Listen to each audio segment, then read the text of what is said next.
Hello friends, तो आज हम लोग पढ़ेंगे यूरोप में राष्ट्रवाद। ठीक है, इसका पूरा एक्सप्लेनेशन वीडियो पढ़ेंगे पूरा स्टोरी के साथ। ठीक है, तो चलिए शुरू करते हैं बिना समय गवाए।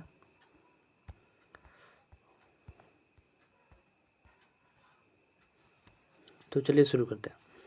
देखिए, जो यूरोप में मतलब कि पूरा यूरोप एक महादेश है। यूरोप क्या है? एक महादेश है। ठीक है, चलो जैसे हम लोग एशिया महादेश में रहते हैं वैसे ही यूरोप क्या है? एक महादेश है। ठीक है, तो उस महादेश में जो राष्ट्रवाद है, जो राष्ट्रवाद का जो भावना है, राष्ट्र मतलब कि जो राष्ट्र के प्रति कुछ भी भावना उत्पन्न हुआ, तो ये कब से शुरू हुआ? जो फ्रांस की क्रांति 1789 में हुई थी। फ्रांस की क्रांति सबसे पहले कब हुई थी? 1789 में शुरू हुई थी और बहुत दिन तक चला, लगभग 1748 तक चला। और इसी क्रम में मतलब पूरा यूरोप में कहीं ना कहीं, कहीं इटली में, कहीं जर्मनी में, ये सब में राष्ट्रवाद चलते रहा। ठीक है, तो इसका शुरुआत कहाँ से हुआ? तो फ्रांस की क्रांति से। फ्रांस की क्रांति कब हुई? तो 1789 में। ठीक है, उसके बाद 1789 में जब फ्रांस की क्रांति हुई तो ये चलती आई और 1799 में इस मतलब कि जब फ्रांस का क्या हो गया, शासन नेपोलियन करने लगा। नेपोलियन बोनापार्ट कौन है? नेपोलियन बोनापार्ट ने करने लगा। ठीक है, और इसने बहुत अच्छी नीति लाई और बहुत बढ़िया भी काम भी किया। और बहुत मतलब कि देखिए, कोई भी है जो अच्छा भी काम करता है, बुरा भी काम करता है, तो सेम इसे अच्छा भी काम किया और बुरा भी काम किया। ये क्या था कि कहीं कहीं आक्रमण करके अपने मतलब कि कब्जा करता था। जैसे मान लीजिए किसी देश, दूसरे देश पे कब्जा करके खुद में ला लेना, ऐसे करता था नेपोलियन। ठीक है, तो ये क्या था कि नेपोलियन संहिता 1804 में लागू किया था। नेपोलियन ने ही क्या किया था? नेपोलियन संहिता एक लागू किया था। इसमें क्या है, जन्म के आधार पर विशेष अधिकार समाप्त कर दिया था। और ठीक है, जो पहले से ही क्या था कि जन्म के आधार पर कुछ मिलता था, मतलब अधिकार मिलता था, जो इसने क्या कर दिया? समाप्त कर दिया था। कौन? तो नेपोलियन ने इसे समाप्त कर दिया 1804 में। और न्याय के समक्ष समानता भी मतलब ला दिया उसने। ठीक है, बोले थे ना अभी कि वो बहुत बढ़िया काम भी किया था और बहुत मतलब थोड़ा सा कुछ गड़बड़ भी किया था, लेकिन बढ़िया काम किया था। ठीक है, ये समानता साबित की थी, बल्कि संपत्ति के अधिकार को भी सुरक्षित किया था। देखिए, इसने समानता का भी अधिकार लाया, साथ ही संपत्ति का भी अधिकार उसने दे दिया सबको। ठीक है, तो ये नेपोलियन संहिता था जो 1804 में लाया। और इसके जो गुण है, क्या किया इसमें? क्या था इस गुण में? क्या है, जन्म के आधार पर जो विशेष अधिकार था वो समाप्त कर दिया गया। कि मान लीजिए हाँ, आप मतलब कि साहूकार के बेटे हैं तो आपको विशेष अधिकार मिलेगा, या मान लीजिए आप बड़े आदमी हैं तो आपको मतलब कि विशेष अधिकार मिलेगा, ऐसा जो था उसको समाप्त कर दिया। उसके बाद न्याय के समक्ष समानता था, वो भी मिलता था। अब मिलेगा, सबको मिलेगा समान मतलब। और ठीक है, और उस संपत्ति का अधिकार जो था वो सुरक्षित कर दिया। जहाँ जिसका संपत्ति है वहीं रहेगा, कोई जोर जबरदस्ती उस पर नहीं है। ठीक है, ये सब क्या थे? नेपोलियन के थे। नेपोलियन का जो ये थी था, नेपोलियन का शासन लगभग चला था आपका, पूरा चला कम से कम 1814 तक। कब से चला? 1814 तक। 1814 तक की मतलब इसमें कब से कब तक? तो 1799 से 1814 तक उसका शासनकाल चल रहा है नेपोलियन का। ठीक है, नेपोलियन के आक्रमण में इटली और जर्मनी का एक नया अध्याय शुरू हुआ। जो नेपोलियन ने 1899 में जो हमला किया था, मतलब कि हमला नहीं, मतलब ये मतलब फ्रांस पर अपना कब्जा किया था। तो क्या हुआ था कि मतलब कि ऐसी खबरें जो क्या होती है कि अगल बगल के देशों में भी जाता है। तो क्या हुआ कि इटली और जर्मनी ऐसे ऐसे देश थे, तो इसमें भी नया शुरुआत हुआ। यहाँ अब वो लोग भी जगा, वहाँ के लोग भी अब जगे, बोले कि हाँ अब राजा का शासन खत्म किया जाए और प्रजातंत्र लाया जाए। ऐसे ही कुछ कर करके क्या हुआ कि आंदोलन उधर उधर भी अलग अलग भी आंदोलन करना शुरू हुआ। आंदोलन करना शुरू हुआ। जो पहले समझिए शांत बैठे लोग थे, वो क्या किए, अब थोड़ा सा शुरू हो गया। जब 1814 में जब नेपोलियन का पतन हुआ, तो क्या हुआ कि अगल बगल के सारे देश, मतलब कुछ देश जो शक्तिशाली देश थे, वो क्या किए? वियना सम्मेलन किए। क्या किए? वियना सम्मेलन किए। वियना सम्मेलन कब हुआ था? 1815 में। 1815 में। और कहाँ हुआ था? तो ऑस्ट्रिया में हुआ था। कहाँ हुआ था? ऑस्ट्रिया में हुआ था। और इसका मेज़बानी कहिए या इसका देख रेख कहिए या इसका हेड मतलब कि कुछ कहिए ना, होता है कि हाँ मुखिया कहिए, समझिए वो कौन था? ऑस्ट्रिया का चांसलर, उसका नाम था मेटरनिक। ऑस्ट्रिया का चांसलर मेटरनिक। ऑस्ट्रिया का चांसलर मेटरनिक था। और वियना सम्मेलन कब हुआ था? 1815 में। ठीक है, और ये कहाँ हुआ था? तो ऑस्ट्रिया में हुआ था। और इसका चांसलर कौन था? मेटरनिक था। ठीक है, और इसमें क्या था कि जो नेपोलियन ने जो भी किया था उसको हटाकर फिर से पुराना ही व्यवस्था ला देना। क्या? जो नेपोलियन किया था उसको हटाकर पुराना व्यवस्था ला देना, ये इस वियना सम्मेलन का उद्देश्य था। वियना सम्मेलन का उद्देश्य था। चलिए आगे पढ़ के हम देख लेते हैं।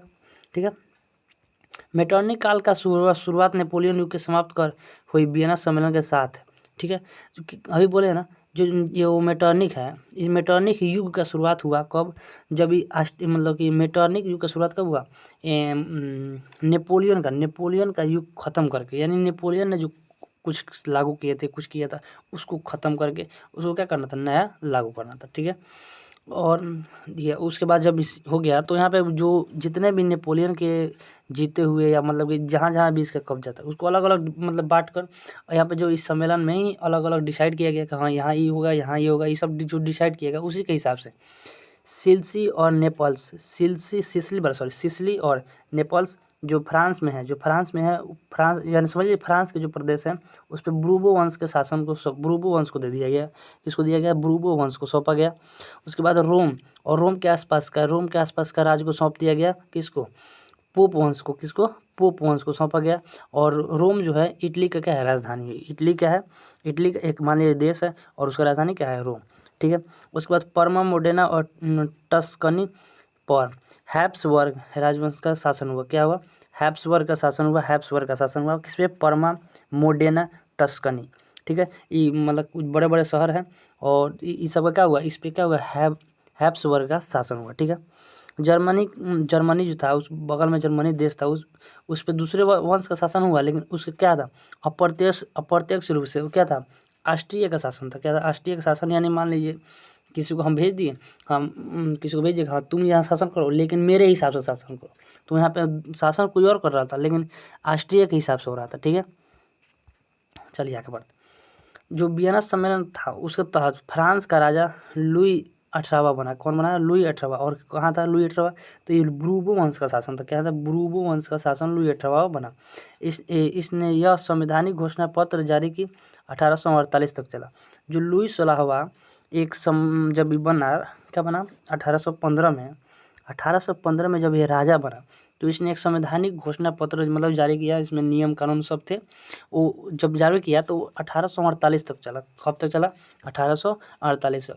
हालांकि इसमें 1830 में क्या किया, थोड़ा सा चेंजिंग किया गया था और उसी चेंजिंग के कारण से 1830 का क्रांति हुआ था। आगे पढ़ते हैं हम थोड़ा सा। 1830 में इस घोषणा पत्र में चार्ल्स 10वें ने कुछ परिवर्तन किया जिसके कारण 1830 की क्रांति हुई थी। चार्ल्स 10वां था जो यहाँ पे जो लुई 18वां जो है, जो संवैधानिक घोषणा पत्र जो बनाया, तो उसमें क्या किया, इसने थोड़ा सा परिवर्तन करने का सोचा। जो जो लोगों को अच्छा नहीं लगा, तो लोगों ने क्या किया, उसके विरुद्ध क्या करा, मतलब कि आंदोलन करना शुरू कर दिया। जब मान लीजिए कोई चीज़ परिवर्तन होता है, आपको मान लीजिए अच्छा कोई चीज़ बढ़िया ढंग से चल रहा, उसमें आप इधर से उधर उलट पलट करने लगे तो अच्छा नहीं लगता। तो उसमें क्या किया, लोगों ने क्या किया, मतलब कि क्रांति करना शुरू कर दिया। थोड़ा सा आगे बढ़ते हैं थोड़ा सा। 1830 की क्रांति के बारे में थोड़ा सा डिटेल है। चार्ल्स 10वां का प्रधानमंत्री पोलिगनेक था, जो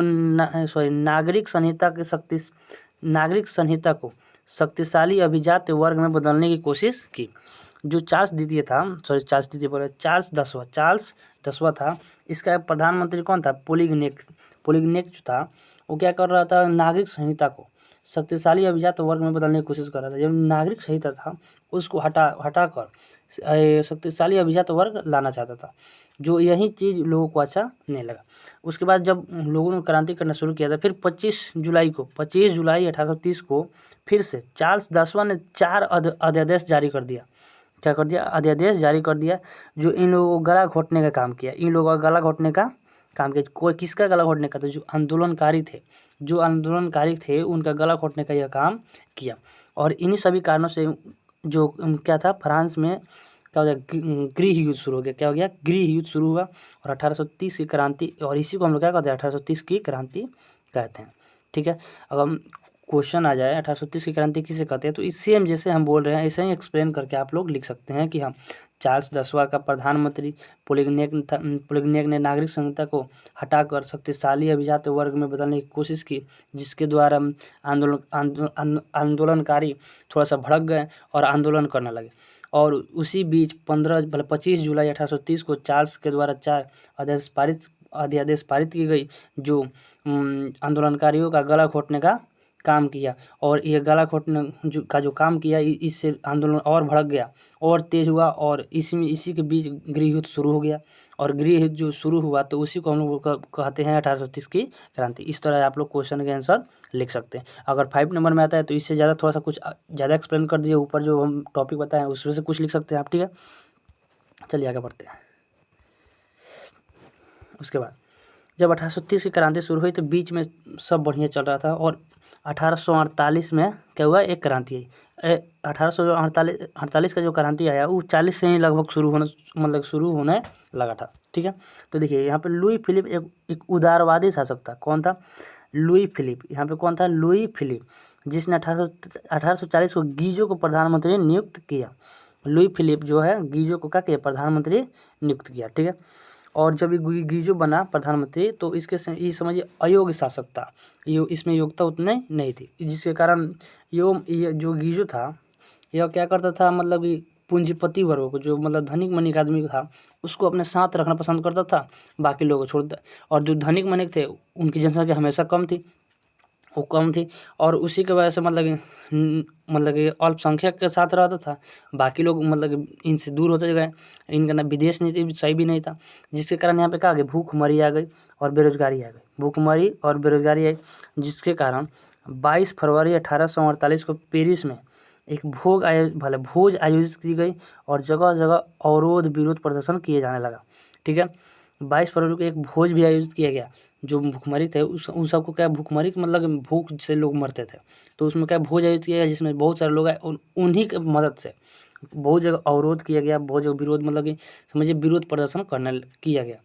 और अंततः जिसके कारण 24 फरवरी को लुईस फिलिप को गद्दी छोड़नी पड़ी।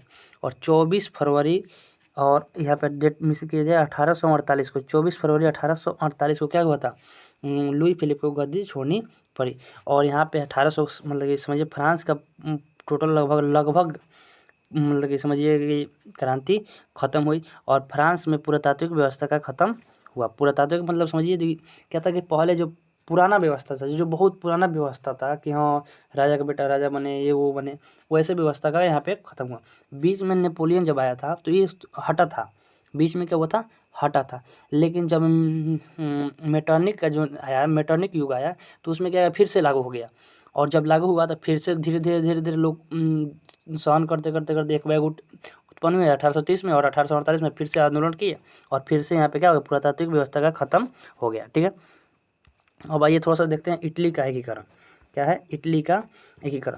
जब यहाँ पे मान लीजिए फ्रांस चल रहा था, मान लीजिए ये क्या हो गया देश, इसमें से इधर फ्रांस है तो इधर मान लीजिए इटली है तो यहाँ पे क्या है, जर्मनी, समझिए। तो यहाँ पे फ्रांस का इधर एकीकरण चल रहा है, इधर से देखा सुनी यहाँ पे क्या होगा, इटली में भी थोड़ा सा आगे थोड़ा सा मतलब कि जोश लगेगा, जर्मनी में भी लगेगा। ऐसा ही क्या हुआ कि इटली में भी थोड़ा सा, जब फ्रांस में जब एक आंदोलन हो रहा था तो इटली के लोगों को भी थोड़ा सा जोश मिल रहा था कि हाँ अब किया जाए।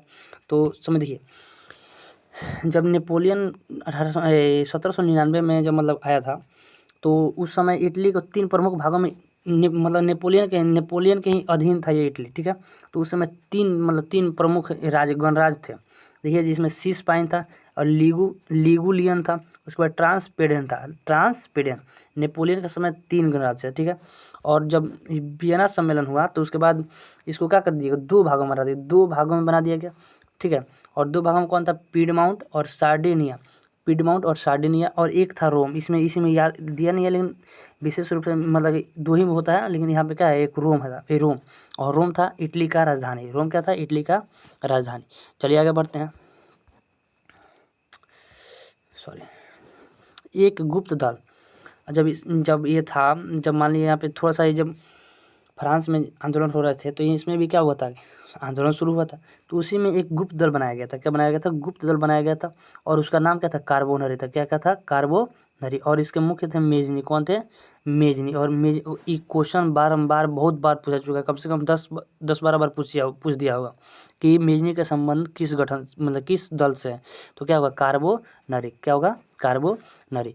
और जब 1830 की क्रांति हुई थी, क्या हुई थी, 1830 की, समझिए जब 1830 की क्रांति हुई थी, मतलब जब वियना सम्मेलन हुआ 1815 में, तो 15 से 30 तक सब लोग शांत थे। लेकिन जब 30 में क्रांति हुई तो सब लोग धीरे धीरे फिर से जगे।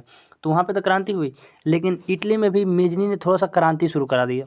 क्या किया? क्रांति शुरू करा दिया। लेकिन जो बगल के देश ऑस्ट्रिया थी, क्या थी? ऑस्ट्रिया के चांसलर कार्बोनरी जो थे, सॉरी कार्बोनरी मेटरनिक जो था, वो क्या किया? उसने कुछ दबाव बनाकर इस मेजनी पर बहुत सारा दबाव बनाया, बहुत सारा क्या बोलते हैं कि बंदी, मतलब समझिए कुछ क्या नाम बोलते हैं उसको, इनको मतलब समझिए बहुत सारा प्रेशर डाला, जिसके कारण मेजनी को इटली छोड़ना पड़ा। क्या करना पड़ा? इटली छोड़ना पड़ा। और जब इटली छोड़े, मतलब कब छोड़े मेजनी? इटली कब छोड़े? तो 1830 में। कब छोड़े? 1830 में ही इटली छोड़े।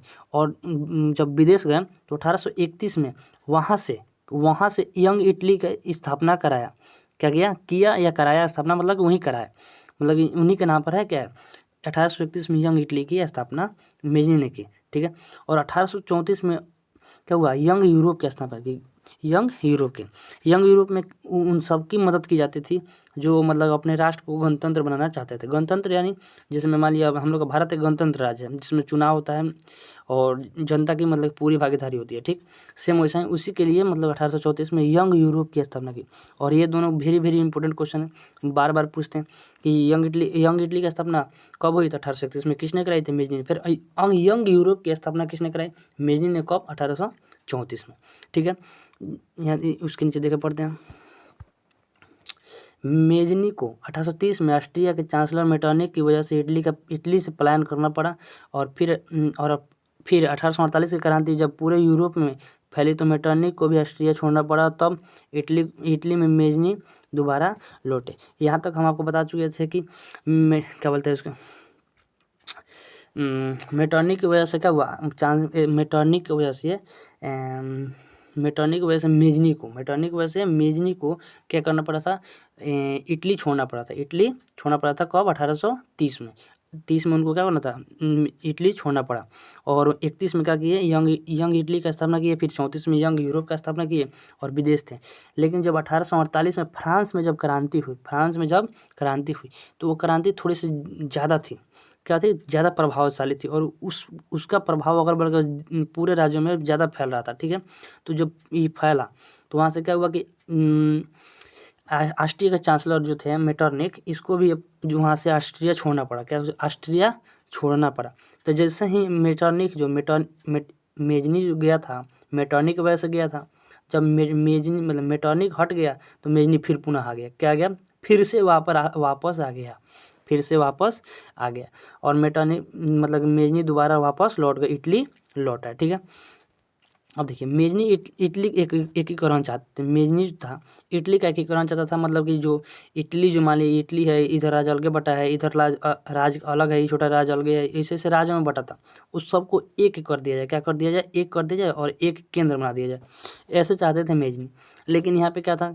सार्डिनिया, रोम और पिडमाउंट के अलग अलग शासक थे, 3 अलग अलग शासक थे। और ये लोग अलग चाहते थे।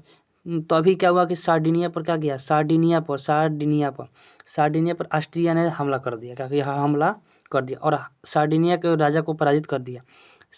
क्या किया? सार्डिनिया के राजा को पराजित कर दिया। और पराजित करके क्या किया? ऑस्ट्रिया जो है हस्तक्षेप किया इसमें। मेटरनिक भले चला गया, लेकिन जो ऑस्ट्रिया के जो फिर दूसरे राजा थे, उसने क्या किया? इस मेजनी के दल को क्या किया? कुचलवा दिया। क्या किया? कुचलवा दिया। अब मान लीजिए यहाँ पे ई हमला कर दिया, बचा रोम और पिडमाउंट। और इसमें क्या किया? थोड़ा सा सपोर्ट लिया और क्या किया? ऑस्ट्रिया के हस्तक्षेप से मेजनी का आंदोलन कुचला गया। क्या किया? कुचलवा दिया, मतलब कि उसको दबा दिया गया, रद्द कर दिया गया, मतलब कि इधर उधर तहस नहस कर दिया गया। किसका? मेजनी के आंदोलन को। ठीक है, और मेजनी का आंदोलन जब खत्म हुआ तो यहाँ पे मेजनी फिर से हार गया। मेजनी क्या हो गया? फिर से हार गया। मेजनी दोबारा हारा है। यहाँ पे क्या हुआ? दोबारा हारा है। एक बार मेटरनिक की वजह से 1830 में उसने प्लान किया था। दूसरी बार यहाँ पे 1848 में जब आया तो फिर से वो हार गया। क्या किया? फिर से वो हार गया। ठीक है, चलिए इसके आगे हम लोग थोड़ा सा आगे पढ़ेंगे। वीडियो थोड़ा सा लंबा हो जा रहा है। ठीक है, इसके अगले भाग हम लेकर आएंगे। अगला भाग के लिए इंतज़ार कीजिएगा। आगे कंटिन्यू रहिएगा, जारी रहिएगा। इसी तरह हम समझाते रहेंगे। कोई दिक्कत नहीं। जय हिंद, जय भारत।